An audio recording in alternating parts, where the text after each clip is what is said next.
Yeah, I'm pretty disgusted. I'm pretty disappointed and shocked and disgusted as well. This video, why I believe Don K. Preston and William Bell won't debate IO Israel only. Now, I just did a live feed, and I happened to get a notification or whatnot to Barry Isaac's group, who I never had a problem with Barry until recently, with completely being totally biased with Israel onlyism. So I'm disgusted as well.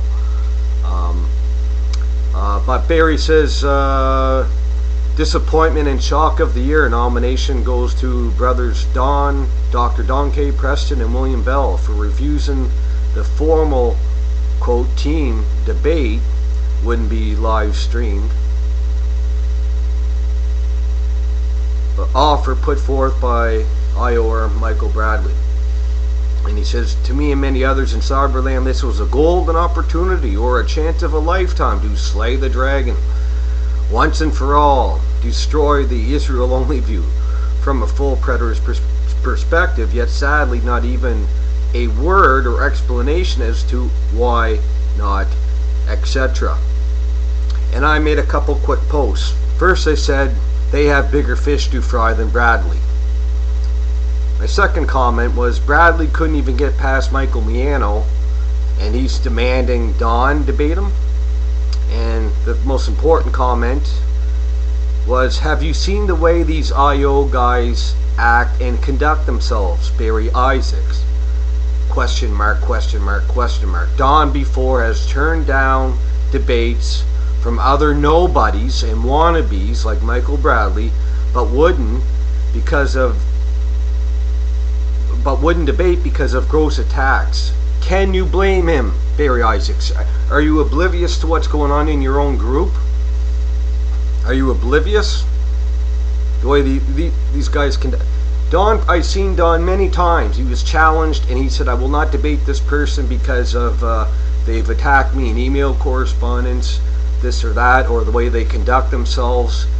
Why would he? Like, if that's his standard, if Don actually has standards, and he won't budge from those standards, why would he?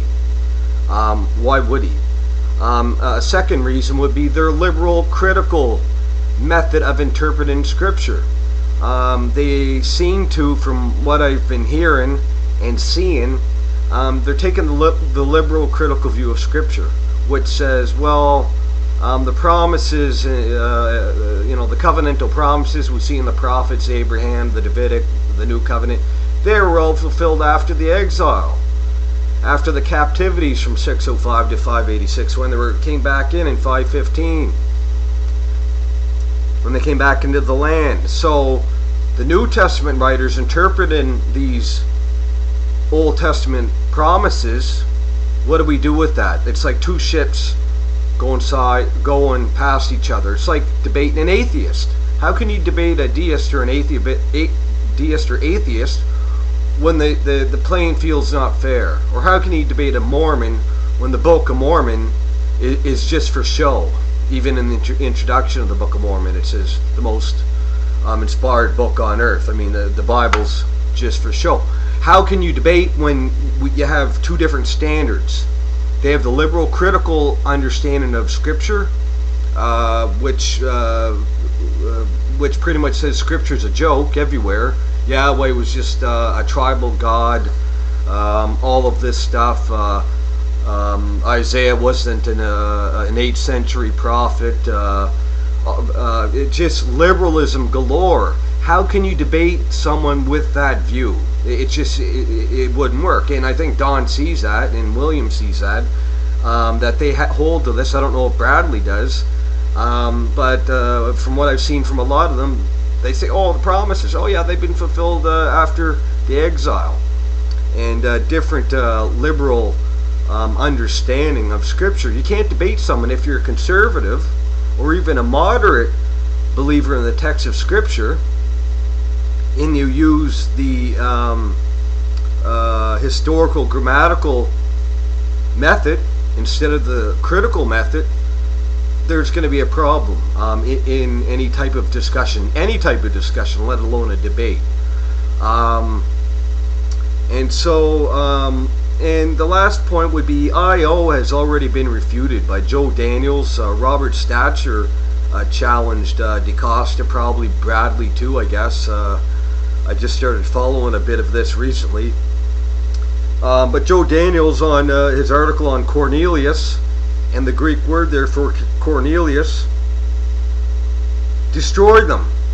So that even Jason DeCosta admitted, yeah, some Gentiles might have slipped into the new covenant. What?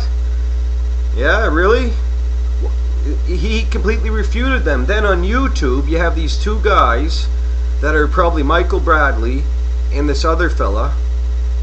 I don't like to accuse anyone, but they're two I.O. guys trying to respond. They did this yesterday, trying to respond to Joe Daniels on Cornelius, and they don't even attempt. They completely deflect. They don't attempt to deal with the Greek argument from Joe, the textual argument, anything whatsoever. They just go off and say, "Oh, he's the first. He's the first one to have faith," or something, and they were praising him. What kind of response is that? I mean, Joe Daniels pounded them. Terry Cropper.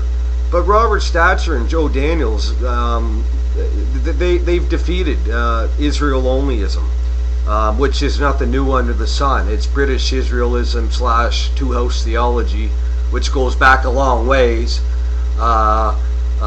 They completely stole from them and put it together with full preterism and made their hybrid of Israel-onlyism, when it's actually Herbert Armstrong's Church of God, racist British Israelism, or two-house theology, which was around way before Israel-onlyism.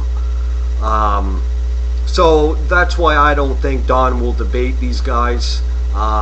He's got bigger fish to fry anyway. I mean, Michael Bradley, he turned down. He was going to debate Don, different nobodies and wannabes. He would give, yeah, I'll pound the snot off you if you want to debate me. Sure, I'll pound the snot off you. But if once they conducted themselves in a certain manner, that's it. We see that with Don. I had a debate lined up to this person, very ignorant, so on and so forth. That's it with Don.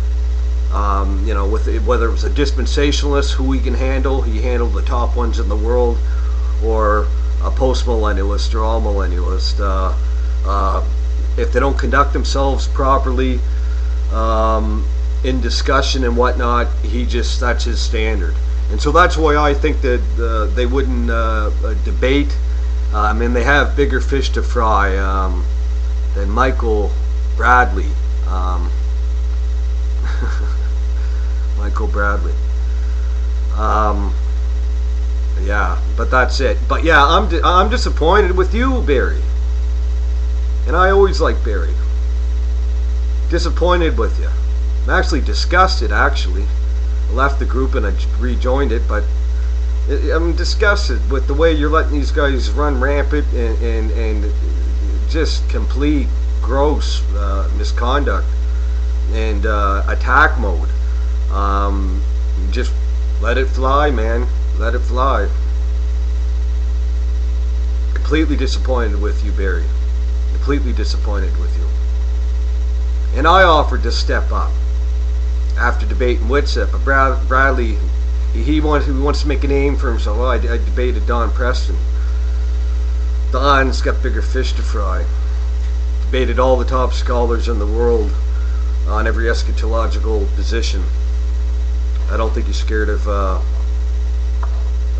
Michael Bradley when he's already been refuted, as I said, by Joe Daniels.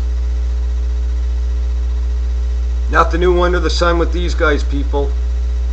British Israelism, two-house theology. It's nothing new. Everyone's thinking it's something new. It's nothing new. So yeah, I'm pretty disappointed too. I'm pretty disappointed with Barry Isaacs and letting his group go to shit. It went to fucking shit, I'll say it. Now I'm acting like an Israel-only asshole. So what? Whatever. I'm disgusted. Come off a live feed and seeing that. Nomination for Disappointment of the Year or whatever. Don, Preston, William Bell. Bradley couldn't lick his own lips. That's all there is to it.